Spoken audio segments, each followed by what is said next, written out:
Dengue ও জমাজলের সমস্যার সমাধানে ব্যারাকপুর পৌরসভার আলোচনা সভা।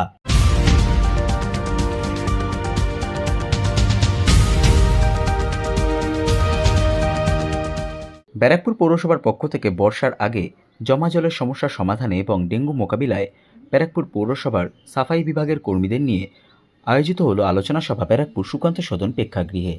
এই দিনের আলোচনা সভায় উপস্থিত ছিলেন ব্যারাকপুর পৌরসভার পৌরপ্রধান উত্তম দাস, উপপৌরপ্রধান সুপ্রভাত ঘোষ, পৌর পরিষদ সদস্য নওসাদ আলম, গীতালি বিশ্বাস, স্যানিটারি ইন্সপেক্টর সুদীপ সরকার সহ ব্যারাকপুর পৌরসভার বিভিন্ন ওয়ার্ডের পৌরপিতা ও পৌরমাতারা।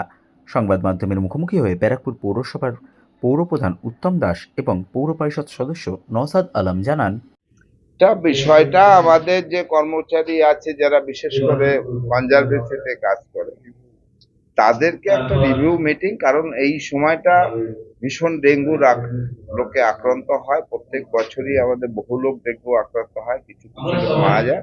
কিন্তু আমরা খুব ভালো অবস্থায় আছি, কিন্তু ভালো অবস্থায় থাকলে আরো ভালো থাকতে হবে। এই কারণেই সকল কর্মচারীদের নিয়ে যারা কনজারভেন্সি কাজের সাথে যেসব ছেলে এবং মেয়েরা বা ডেঙ্গুর কাজের সাথে যেসব মেয়েরা আছে সকলকে নিয়ে একটা মিটিং, তাদেরকে একটু বুঝিয়ে বলে দেওয়া।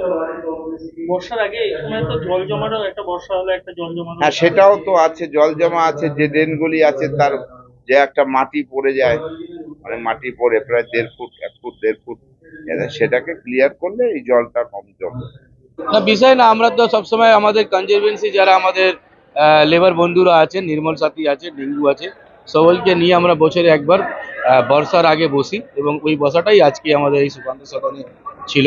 যে একদম বর্ষা প্রায় সামনে চলে এসছে, তার আগে আমরা যে কাজগুলো পেন্ডিং আছে সেটাকে করব এবং বিশেষ করে ড্রেনের নিচে যে তলি মাটিটা আছে ওটাকে তোলার জন্য আমরা প্রেসার দিয়েছি এবং ডেঙ্গু থেকে বাঁচার জন্য আরও কি কাজ করার আছে স্পিড সেটা আমরা দিয়েছি।